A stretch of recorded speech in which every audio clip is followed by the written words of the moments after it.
What? You've only seen Murder by Death once? Twice? 3 times? No good. Laboratory tests have shown that in order to receive the required dosage of laughter, the normal moviegoer must see Murder by Death at least 4 times. What is it? I have to go to the can again. I don't want to miss nothing. It's the funniest mystery in history. Murder by Death, rated PG. Now at theaters and drive-ins everywhere. Check your local newspaper for listing.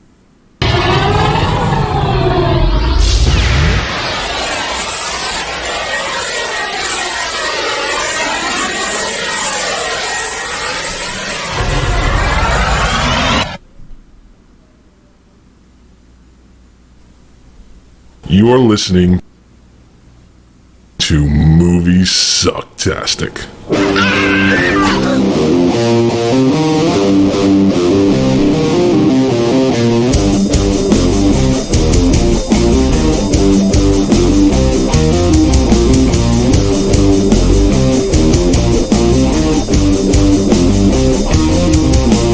I'm headed with these motherfucking snakes on this motherfucking plane. Now we got drinks? Oh, they free.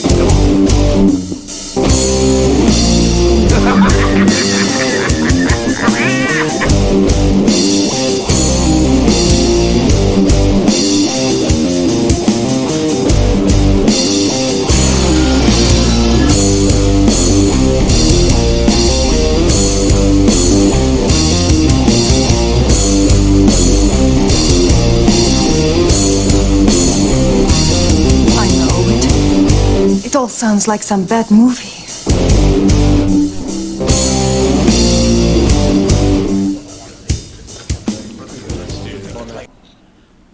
Oh, brother. What's up, good sir? Hello. Hello. Welcome to Moviesucktastic. Oh, yeah. We Murder do by here about Death. movies. What's that? Yeah. I'm saying we do stuff in movies. We do sucky movies. Yeah. It's kind of our I'm thing. working on my pitch. Yeah. Yes, and we are reviewing this week Murder by Death, 1976 extravaganza. Oh, yeah. The year of my birth. It's the year I was hatched.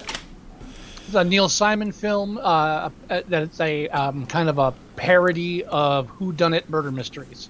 And I think inspired even though it has a bunch of different characters, I think the main inspiration was the Hercule Poirot films that were coming out at the time, personally. Yeah. I kind of feel like this Neil Simon movie, probably a stage play or script of some kind, was just kind of the ones that was just collecting dust. And for a split second, I thought you were going to say this Neil Simon guy. It's like, yeah, this Neil Simon guy. yeah, I don't know who this guy is. Never really heard of him. Is he famous? Did he do anything? A moment of panic. It's like, Joey, no. No, it's no, of course not. But the movie feels like it's like, what do we got lying around? And Neil's like, I got this script. It's like a whodunit. It's got a lot of moving parts. I don't know how you're going to direct this thing. It reads better than I think it would play as a film, or even Broadway or stage play. But here you can have it. Let's see what you can do with it. And then, now don't get me wrong, this movie's fun. See, and this is one of the problems I have is when Joey challenges a film that I like, Yeah. and that he likes. It's like, well, now we just have to say nice things for half an Yeah. hour, and it's boring. Well, I mean, while the film is fun, suspension of disbelief really has to come into play. Well, it's a comedy, and I think you're granted. It's like you don't like complain about physics issues if you're watching Scary Movie 3.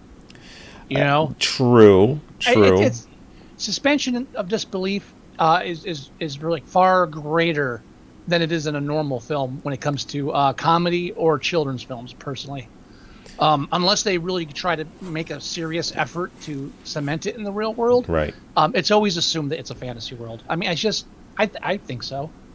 Yeah, I don't disagree, but there are certain elements in this where it's like, okay, I'm gonna go with it because you said it, but no, That technology No, well- doesn't exist. That's nitpicking. Period. That's Oh, listen. you don't know. You don't know. I guess. Well, judging by. Well, first of You're all, talk- can you're talking about the maid in the suitcase. Aren't yes, I am. I absolutely am.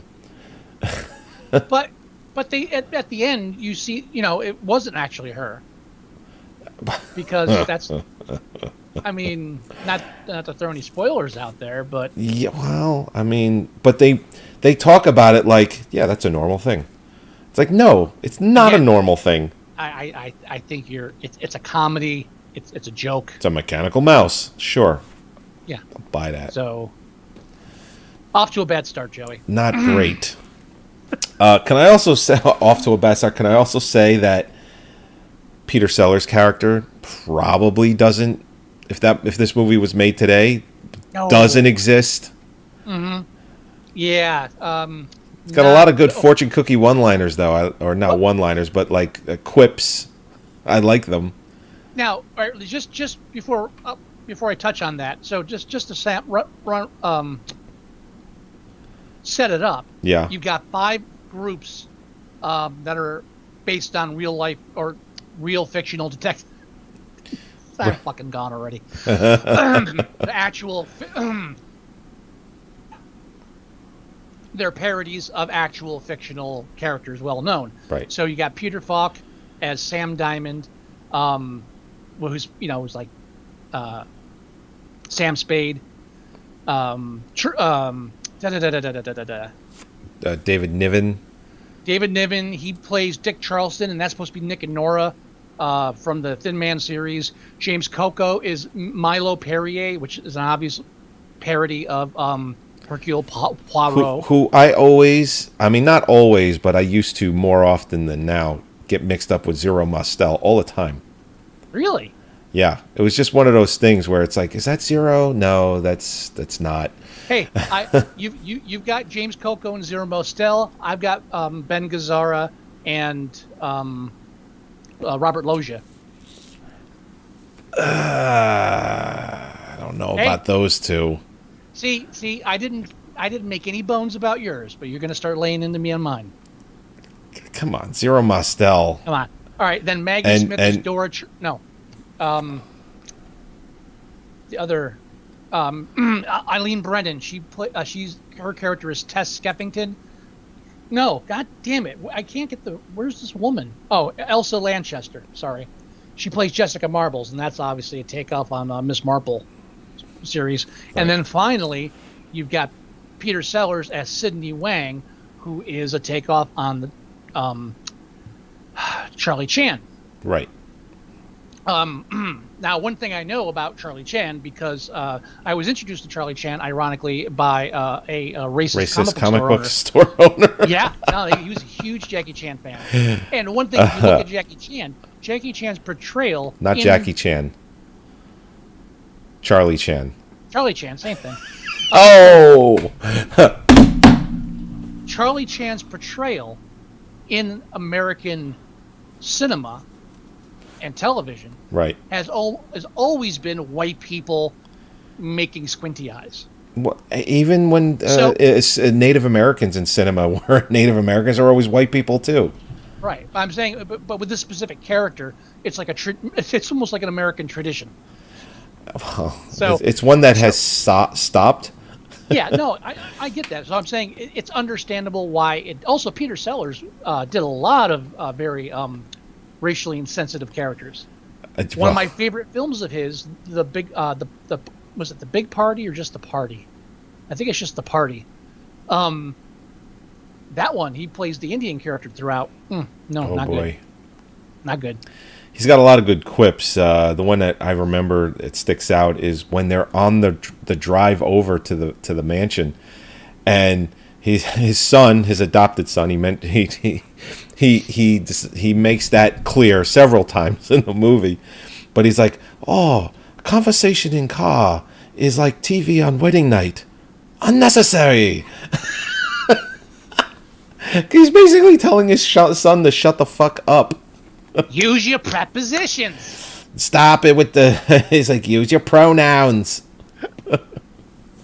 By Lionel Twain, which is a takeoff on the Lionel trains.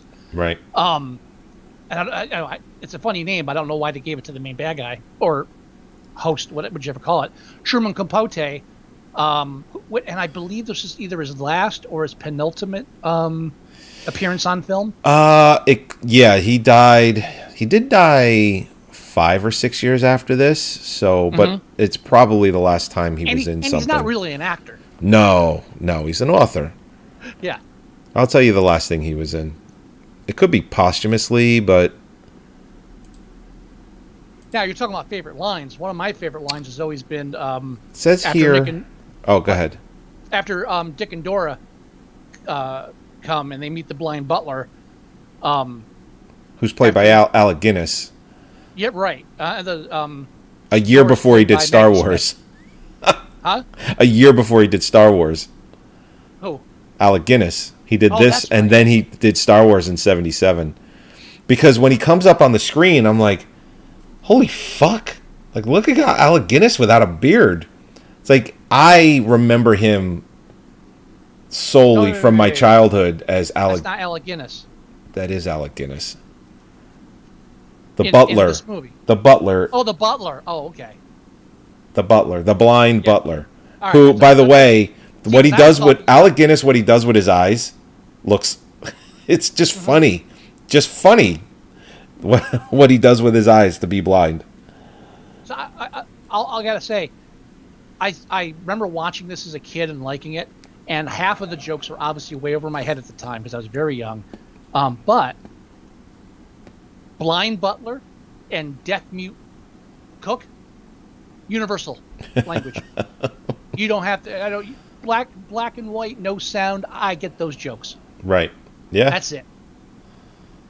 Funny as shit. But one of my favorite lines is when Dick and Dora come in, and they find out it's the blind butler, and Dora says, "Don't let him park the car. Don't let him park the car."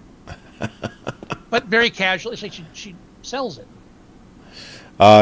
Truman Capote, he was in this, and then he was in Annie Hall a year later as Truman Capote lookalike. He's uncredited. But he's in the movie. Mm-hmm. But this is...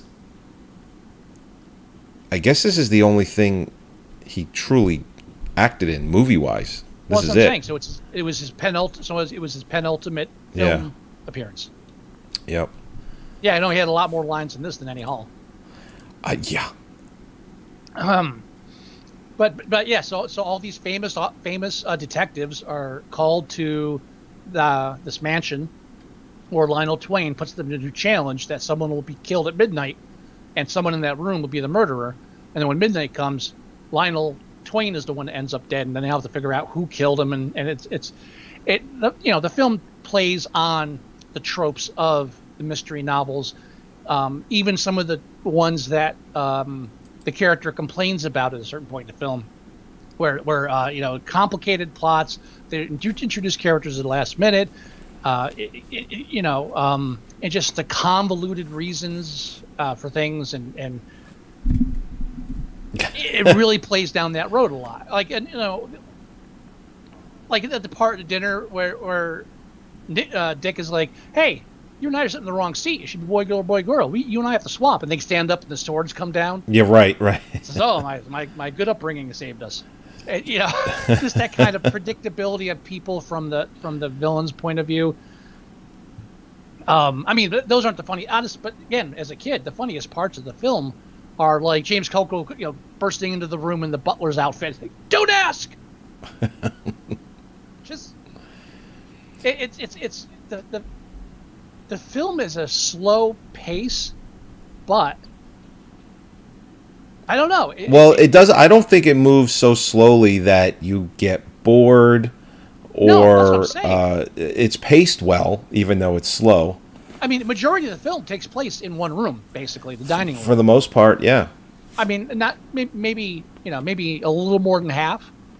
I would say so, yeah. And so the film doesn't really have a feeling of motion to it, but stuff doesn't stop happening. I mean, the jokes and the one-liners, filling the holes and then you have the visual jokes too. It's very layered, and to keep it all moving like a good comedy should. Yeah, I would say the equivalent to this because I never saw this. I saw this for the first time 20 years ago, something like that. So I did not see this when I was a kid. This wasn't one of the things that I saw.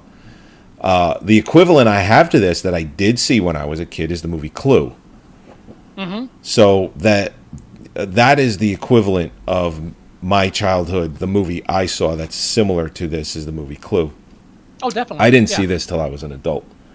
So, of course, it came out, in 1976. So that's another reason I try to watch all the movies that have come out during that year because that's the year I was born. I'm fascinated with that. Mm-hmm. So, well, I mean, as an adult, if you're watching it for the first time, I'm sure even if some of the humor was a bit juvenile, just the amount of star power, and not just star power because they're famous, but because like really talented actors. Right. I would list at the top of this bunch Peter Falk, Eileen Brennan, James Coco, David Niven, but then even James Cromwell, Nancy Walker. Oh yeah, I think this is I don't think this is the first thing Cromwell has been in, but he was very young. Mm-hmm. I mean, he was so young in this movie, and he played like a French driver. It's so tacky. It is so sticky. Is my buns. You have buns? You know I'm starving. No, I feel it in my buns. No. Which, even though it's not the character, is a nice play on the Clouseau joke with the bad accent. Well, sure.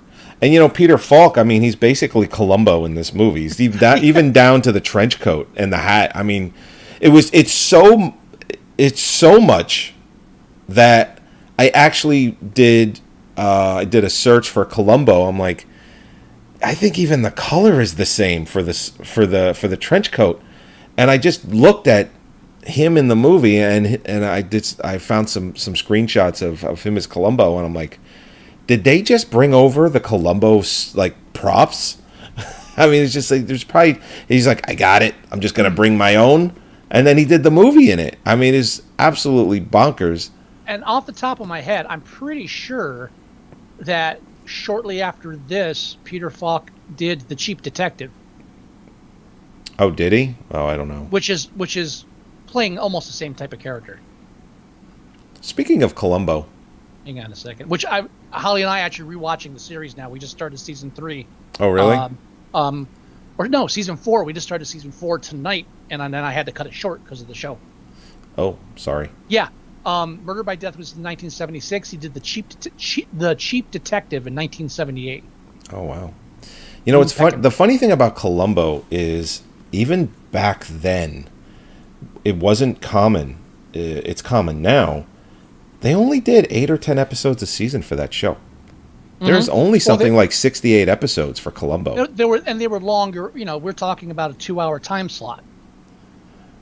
And the reason for that is because when they sold the show, they sold it with the I don't know, what was it, NBC, ABC Mystery Night movie, yeah. And they had it would circulate between that, Mr. and Mrs. McBride, and there's a third one I'd never remember because I never watched it. Like I watched Mr. and Mrs. McBride, but they would circulate. So one week it would be Columbo, next week it would be the other person. So you only needed that many episodes to fill a whole season. Yeah, because there's only 68 episodes, and the episodes ran from 1971 all the way to 2003. Well, there's a gap in the middle. Well, here's the thing. I was just going to get to that. The gap between the last season and the next is something like 14 years.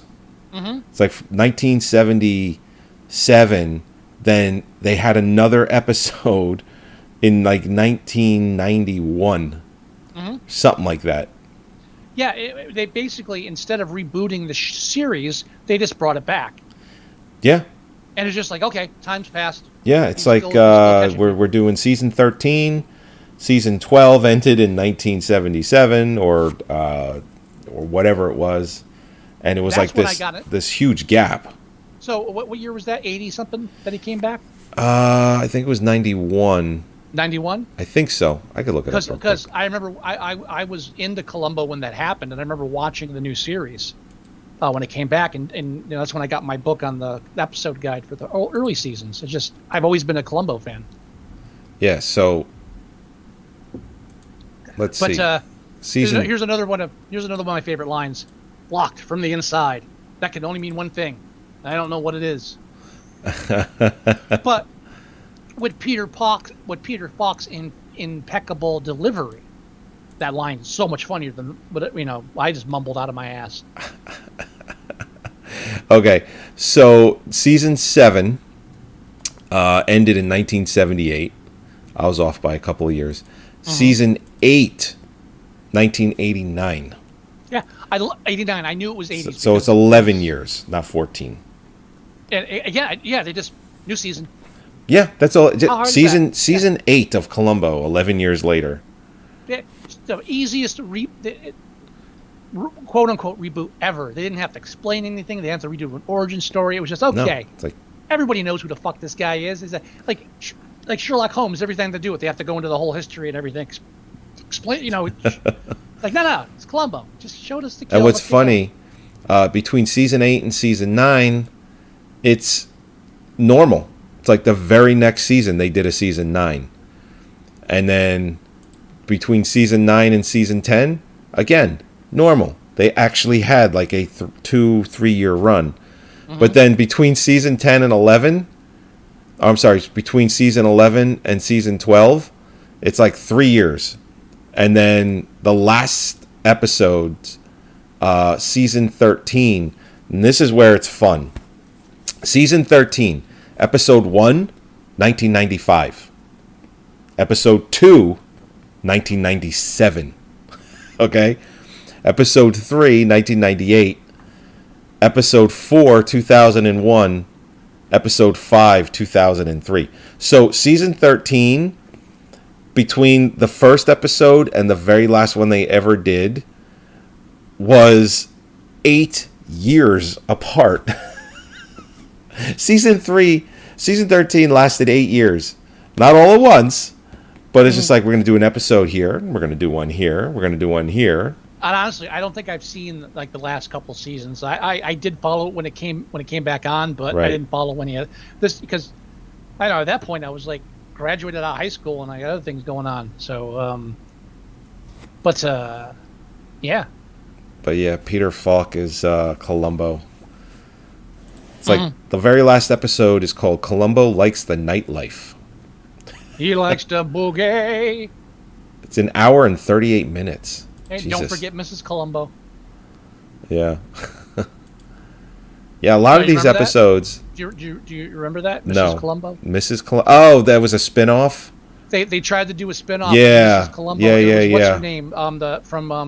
From Star Trek Voyager. Yeah, I know. It was her as the wife, can't and it remember. was like the pilot. It was like everyone was like, no. No, not going to do it. No. Nope. Yeah, a lot of these episodes are like 90 minutes long. And even worse, they killed her off in an episode to do it. Oh, Jesus. They had an episode where Mrs. Columbo is killed in the beginning. and everybody was pissed off because this whole sorrowful thing about it. Then at the end, it was like, oh no, she's not really dead. No, guess what? There's a spinoff. Everybody was like, fuck you. One of the few times general consensus was all in favor. Everybody, fuck you. Go fuck yourself. I mean, even Cop Rock lasted a whole season. Yeah. It did. How many episodes was that? 12? Yeah. No. Was it more? Was Cop Rock? No, it was only like 12. Yeah. I think they optioned for half a normal season, and then it was like, yeah, we're not giving you any more money. I shouldn't have optioned that. the two things I'm still trying to get Holly to watch with me: It's Cop Rock. Cop Rock and Cats. Ooh. Cats. Like the new Cats, or like the Yes. Cats from, oh my Yes. God. You know what? She keeps telling me to delete it. I'm like, no, this is happening. When you come here next month, we're watching Cats. I'll tell her we're not going. I'll miss the wedding. No. You come out here, we'll hang out, get loose. We're watching Cats because I haven't seen it. I haven't seen it yet either. Oh, good for a good reason. I'm never gonna seek it out. But if you guys are over, yeah, we could do that shit. And we'll muscle the ladies into it. I don't think it'll be hard. I really don't. Mayor, no. Holly, yes. It may take some, restraints. We'll work on it. But Murder by Death. I mean, again, this is the thing where the only way I can really tell you how much I appreciate it's not beautifully directed. It's just funny. Right. So besides listing the actors and explaining how funny they are, again, I hate reviewing films I like. It's hard to be critical about a film that you enjoy. This is an enjoyable film. That's okay. I don't mind if this is a shorter episode, to be completely honest. I'm exhausted. My favorite part of the film. What's your favorite? My favorite thing about the film is that Peter Sellers was apparently so convinced that the film was going to bomb that he renegotiated his contract. So instead of getting money on the back end, they just paid him up front. Oh. And then the film went on to be a huge success, and he lost out. Well, I love Peter Sellers. He's funny, but he's also a dick. Yeah. I've heard that about him. It's interesting. The TV spot that I found. I found another website that grabs video files, so I'm using that now. Mm-hmm. So I found a TV spot, and the TV spot says, "Listen, we've heard that you've only seen this movie one time, and did you see it 2 times or 3 times? Well, we have news for you." I'm paraphrasing. In order to get the most out of this movie and the most laughter, you need to see this movie a minimum of 4 times.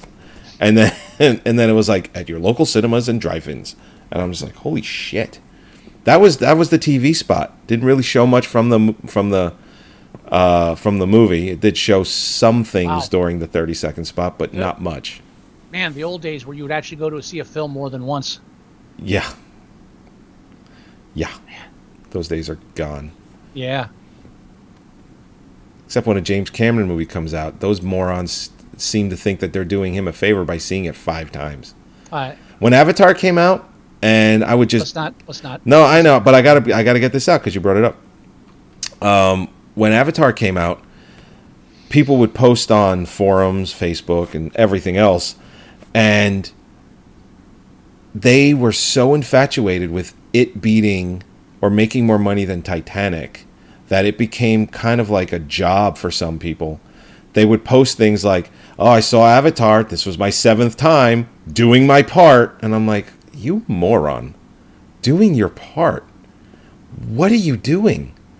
You're watching a 3-hour movie 7 times in the cinema so that you can help it make $2.5 billion? What's wrong with you? Stop it. I wonder if those people to this day, if they defend that, are like, wasn't that good? It was all right. Wasn't that good? I don't know, because I don't talk to people like that. It actually came up in conversation. And I showed a movie outside, and we're watching, and he was like, "Hey man, you didn't like Avatar?" I was like, And then his friend is like, "It's fucking Fern Gully in space." And I'm like, well, I'm really just gonna leave it at that, I guess. I'm like, I can't really top that. It's like, there you go. Now, how much do you like Murder by Death? We're going on the rating here. Okay. What is it currently? 7.4.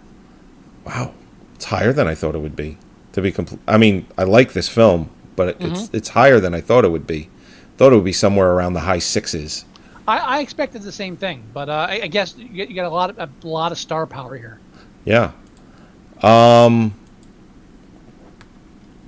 think I'm okay with a 7. Me too. I mean, I don't think I'd go higher, just because that whole suspension of disbelief thing. I mean, we give it an 8. We're talking Oscar territory here. Stop it. Like, don't give me that. Tell me I'm wrong. Standards. There's different standards. Tell me I'm sorry. Wrong. There have been comedies nominated for Best Picture. Stop. Yeah, because they're comedies, but they still cemented themselves in a real world. This film does not. It's a parody world. and so we can expect things to happen. What was your biggest problem with Top Secret? Listen, They couldn't have strapped that fireplace onto a parachute. Impossible. we're talking about even for comedies, even for parody. Top Secret, Airplane. I mean, Naked Gun. Naked Gun is probably like the least of all of those. I initially meant to say Naked Gun, but I said. Well, Naked Gun. It's more slapstick than this, but it's more on par. It's an extreme example, but it's still the same point. It's comedy. Their only obligation is humor, not reality. No, I get it. So 7. 7 is perfect. All right. See, we agree with it, and we're still arguing about it. Yeah, I don't know what the fuck. Now, I want to make a suggestion this week Okay. that we temporarily break our current format. Okay. And I still want to come back to 1976. Okay. And then either stay there or continue. But I feel like we need to inject. I know you were saying before that we're doing 70s films for so many goddamn years. It's like if we keep doing this, we're gonna be doing 70s films for a full year, maybe 2. We've already been doing it for 2 already. Yeah. See, so I think we should break it up. I think we should break it up and actually just do current films. So I would like to propose to challenge you. And I've got a couple of suggestions, potentials. Okay. And these are films that are either in the theaters now or come out very recently. So fresh topics. We're going to be topical for a little bit. At least until October hits and we have to do Halloween shit. And even then, we'll try to do the new Halloween film and everything. Oh, yeah. I'm all for that. Yeah, but I think I'm going to be doing my my 31 days of Halloween movie posters again. I'm going to try to do our horror film A Night Thing kind of trailed out after a week. We got to try it again. You got to try. Well, here's the thing. You're going to be here in October, so we can get a couple of those in, I think. Oh, shit, that's right. Even better. So. All right. So here are my suggestions for a recent film. Okay. Hang on. I had my list right here. Hang on. God damn it. And here, one of my top choices is Reminiscence. Okay. That's the one with Hugh Jackman, right? Has that shitty-ass Hugh Jackman Waterworld dystopian Blade Runner nonsense film. Yes. Okay. Yeah. What was your first reaction when you saw that trailer? I was like, they went through great lengths to make sure I saw that bullet going through the water. I was like, all right. You know, my first reaction was, they remade Strange Days and just made it wetter. It's a wetter, hotter version. Right. So that's an option. Okay. But also, Escape Room 2 came out, and I reviewed Escape Room 1. Oh, that's right. The second one. That's actually the last film I ever saw in a movie theater before the pandemic. What was my last? It's almost fitting to do Escape Room 2. Mine was it was an animated film. It was we saw it in like February.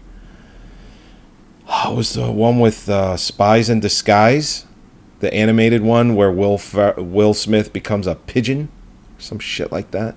That I don't speak. That's the last time I saw. That's the last time I saw. You poor bastard. That's the last time I saw a movie. It like something that I would pay for like that. Like a first run. That's a better description. But that's the last time I saw a first run film. I have not seen a first run film since February of 2020. It's going to be going. It's a year and a half. It's a year and a half. January. Yeah. I mean, we've done the AMC where we've rented the entire theater just to ourselves. We've done that a couple of times where it's just us. You pay like $60, $70, and then it's no one else is allowed in the movie theater but us. We've done that twice. That was fun. But I haven't. I think the next time I go to a movie is probably to see, and it all depends on COVID, how bad those numbers are come March, is to see The Batman. Yeah. Yeah, I wouldn't mind seeing that in the theater. Tell me about it. That'd be a nice return to Yeah, norms. I think so. Because it's supposed to. There's been some test screenings, some rumblings about the test screenings, and they say it's amazing. I might just become a hermit, though. I mean, there's that. Of course, It's always an option. it's always an option. So I don't want to throw a lot in there, but I'm going to say the third choice. All right, third choice would be Snake Eyes, the new GI Joe film. Oh! I could actually watch that one with my kids. I can actually make Holly watch it, so that's a good one too. But Reminiscence, Snake Eyes, and Escape Room 2 are my three choices of new films. Pick one, and I challenge it to you. I need to pick it. You don't have to, but I mean, you got any thoughts on it? Well, I'm just thinking about if I do G.I. Joe, I could probably make that a family movie night type thing. We could all watch it. Probably get that done this weekend. Otherwise, I'll be watching the other two alone. That's a guarantee. All right, Reminiscence it is. Okay, Reminiscence it is. I think I was leaning towards that anyway, honestly, just because I think it's probably the worst film of the three. That's my reasoning too, and it's one of those films where I after that trailer, no desire whatsoever to see it, but I've got to see it Right. just to see how much I'm right that it's not worth seeing in the first place. I wonder where. I know we do this. I know we do this when we review it. It's a very sad world I live in, Joey. But it's currently a 5.9 on IMDb on 27,000 votes. Oh, I haven't even looked at reviews. So or I anything. don't even think I don't even know what it's about. I know it bombed at the box office. I saw that headline. Other than that, I haven't read any reviews. I haven't read anything about it. All I know is the trailer. That's it. Well, to defend it bombing at the box office, a film like this pre-pandemic wouldn't have done that well either. Would have done better than what it did. You mean a bad film would do just as poorly when people can breathe? All I'm saying is, I think it made something like 3 to 7 million in that range. Its opening weekend. Pre-pandemic, it might have made 50. It was 2. No, I thought it was better than that. Now you got to look it up. I'm going to look it up real quick. But the thing is, what I'm getting at is pre-pandemic. Let's find it. Reminiscence. Here we go. And Box Office Mojo. There we go. It made $2 million its opening weekend. I knew it was 2. It made $14 million internationally. It's made $3.8 million domestically. Worldwide, it made $18 million. See, pre-pandemic, I'm saying this movie makes $15 million, $12 million its opening weekend. No one is seeing this movie really anyway. That's my gut. That's honest to God gut. And how many theaters did it come out in? I got a feeling somebody's be doing Deadpool versus Wolverine soon. He doesn't need to do it. It says here that it was in 11 markets. It's not a lot. That's not a lot. No, and usually when they pull that when they know it's not going to do well. You know, like if you look at Shang-Chi. Here, let's look at Shang-Chi. I don't want to. What the fuck are they doing bringing characters no one asked to bring up? He's like, you know why? I'll tell you why. All right, I'll tell you exactly why. Because Disney has this formula of we're going to tie all these movies together, and you're going to go and you're going to want to watch this movie, even though you don't really want to, because we're going to tie this to a movie you do want to see, or a movie that you already did see that you like. My question. No, that doesn't answer my question. You said, why are they bringing up characters that no one cares about? Right. And now my answer to you is because they can, and it's going to make money no matter what. That's not. No, I'm talking about the logic of saying, okay, we have all these characters to choose from in the DC universe or Marvel. I thought you were talking about it on a corporate, financial. This is what we're going to throw at you because we know you're going to watch it anyway. Thing. No. I'm talking about it's like people, the creative minds that are trying to create this next wave of Marvel films. Right. I mean, it's not like there's cool ways to bring out old characters and redo them, and it's been done before. Just obscure characters. I mean, Suicide Squad is a perfect example of how you do it right and how these characters are interesting. Do you know I've talked to them. 4 different people that have said they did not like the new Suicide Squad? Fuck them too. Fuck everybody who says they don't like either of them. I don't care. I like the first one, and I loved them both. the second one. Yeah. I thought the second one was excellent. If they don't like it, go watch fucking Dark Knight. I don't give a shit. Well, no, But- you were but- supposed to insert Marvel movie here. That was what Oh. you were supposed to say. No, they should go to DC. But I don't disagree. So my problem is Morbius. Who gave a fuck about Morbius ever? And then Shang-Chi, nothing about him being Asian. I've never heard of the fucking character. No, me neither. Who, I'm more of a DC guy, but I did read Marvel growing up. So, but I did. Yeah. Again, it's characters that nobody cares about, but they know it's going to make money because they're going to tie it to the film before and the film after. Now, when Spider-Man comes out, I think November or December, they're doing a whole multiverse thing. Doc Ock is back. Green Goblin looks like he's back. they're it's pulling that rumored. multiverse out full stream now. Well, They can just replace people at will. Well, yeah. Well, because also it's rumored that Andrew Garfield Spider-Man and Tobey Maguire Spider-Man are going to be there too. It's not confirmed. It's just rumored because it's a multiverse thing. And I can guarantee you that Spider-Man, because it started with the Loki show with the multiverse stuff. That's what kicked it off. And then it's branched out. Well, technically, it branched out with WandaVision. And then Loki picked it up. And now it's actually moving itself into the Marvel Cinematic Universe with Shang-Chi. And then, of course, Spider-Man. And then it's going to open up the waves, right to the Doctor Strange movie, which is the whole multiverse thing. So because Doctor Strange is in, even if it's briefly, he's in the new Spider-Man film. He helps with the whole multiverse fuck up. So Honestly, I think that's also why this What If TV series, that's like cartoon. yeah, All right, so they're dedicating like real actors to all of these shitty comic book superhero films. yeah. I don't know who asked for a whole series of the Falcon.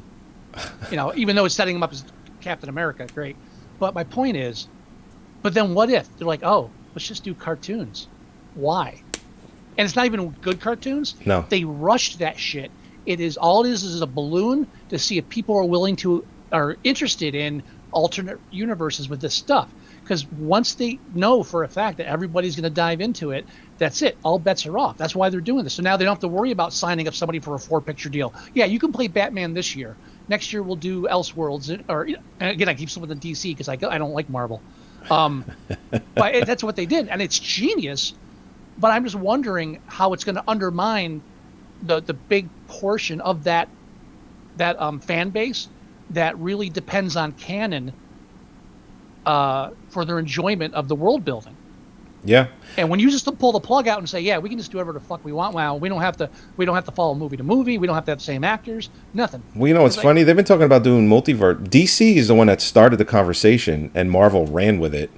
Mm-hmm. So because everyone's picked a side, and apparently they picked Marvel. When the new Flash film, Flashpoint, comes out, and they have multiverse Batmans like Michael Keaton. Apparently, it's already been filmed. It's done. It's done. Michael Keaton is Batman, Bruce Wayne in the Flashpoint movie, and they talked about it first years ago about possibly doing it, and Marvel picked it up. It's gonna be like Marvel did it better. Marvel's the best. Yeah. This is done the way it should be. And then when Flashpoint comes out, it's just gonna, no matter how good it is, it's gonna be like this is shit. Well, and also, the fact that either of them are doing it, it's not something new. It's just something new to the film industry. Right. In the comic books, you've always had. I mean, DC had to have multiple crises just to get rid of all the extra universes they made. Yeah. Trying to keep track of it. Yeah. And the creative minds behind this stuff, know this stuff. They grew up with that stuff. So I think they're going to handle it well. But again, Disney's latching onto it like, okay, now we're not beholden to these 4 movie series. We can just do one at a time and drop them like a hot rock. And I just don't know if they're gonna devalue their own market by doing that. I don't know. It's a question. It's a question I don't have an answer to. You know what movie is also coming out that I could give 2 shits about seeing? What? That Eternals movie from Marvel. I so don't give a shit about this movie. Again, what in the American zeitgeist makes them think the Eternals is going to do well? I personally don't think it's going to do well. It's going to do well enough, is what I'm getting at. It's because it has a Marvel tag on it, and that's all that people care about now. If it's Marvel, it's amazing. If it's DC, it's shit. No, I know. That's basically how the reviewers and it's how the general audience is perceiving all of this. Marvel, good. DC, bad. No matter how good the DC stuff is. Yeah, it's darker, but you know what? I like my shit darker. I do. It's like Schwarzenegger Stallone. Yeah, exactly. I've always said that. I brought that up, that point that you've made. I bring that up. I give you props for it. It's valid. It's very valid. It is very valid, And Scott's point with that is Schwarzenegger will make all these movies, which, by the way, a lot of them were bad, but made a lot of money. But everybody just shrugs and goes like, "Oh, it's Arnie." It's Arnie. It's good. It's fun. Stallone makes a ton of movies, and everybody just shits on him. They just shit on him and make fun of him constantly. He's like, "Dude, he won a fucking Oscar." Shut up. Yeah. So it's like Stallone did that comedy, oddly enough, called Oscar. I think that's a very fun and funny movie. Totally panned. Totally panned. I have it on my Plex because of you. And one day I will watch it. Mr. Provolone. See, I haven't seen it. Tim Curry, because spoilers. No. Well, Stallone's last name is Provolone, but Tim Curry calls him Mr. Provolone because he's a speech therapist and he's trying to stop Stallone from not talking good. Anyway. We good? We're good. Reminiscence next week. Looking forward to that. Looking forward to watching some newer stuff again. What's interesting, if we had our old format, if you didn't challenge me to a movie like Clue or something similar, I'd be disappointed. Because the old format was the movies had to have a connection in some way. Yeah, and maybe we'll go back to that. I don't know. I mean, we don't have to go back to that exact format, but maybe we'll incorporate it a bit. Who knows? Yeah, but I do like the idea of going back to a format where we can jump around. I really, really do. And to be honest, if we ended in 1976, we started with your birth year, we ended with my birth year, I think that's kind of poetic. I like that. That is. You know what I mean? But it's like a little birth experiment that I think worked very well for the last 2 years. I like that. That was my intention from the start. Is that what it was? All right. Yes. All right, let's go ahead and end the show. Let's go ahead and do that. Still got to do a website. I had not an entire summer off, but I did have some time off this summer. But you know what? I was like not working, and I'm like, you know what? Doing the website, it's like I'm at work. But I know I have to do it. So my spiel still mentions it because it is going to come back. I just renewed our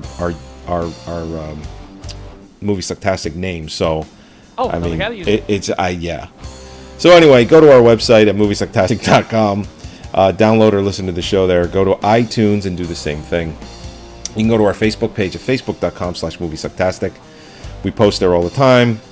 Trailers, whatever we're thinking, just stuff. I do like what you posted.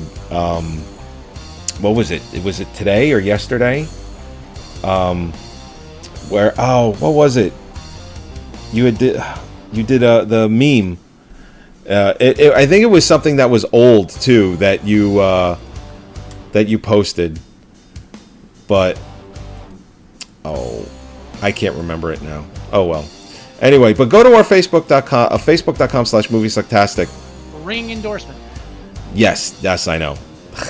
I need to do better. Let's quit our jobs and do the show at like 12 in the afternoon. Let's do that. Well, then we have to make money. Yeah. Oh, here it is. He'll keep hailing me. It's Fry from Ferris Bueller. He's like, he'll keep hailing me. He'll keep hailing me until I beam over. He'll make me feel guilty. I'll go. Yeah, because he was in that one Star Trek film. It was, yeah, exactly. Anyway, you can leave us voicemail at 908-514-4470. You can leave us email at themovieguys@moviesucktastic.com. You can download the Android app at our website. It's moviesucktastic.com/mst.apk, or just find your favorite podcast player, whichever you have, Android or iPhone, and just do a search for Moviesucktastic.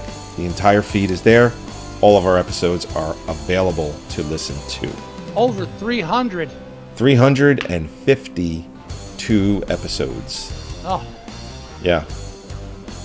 And just think, if we were idiots and we gave up a life and just shit to do, we probably have 600 or 700 episodes.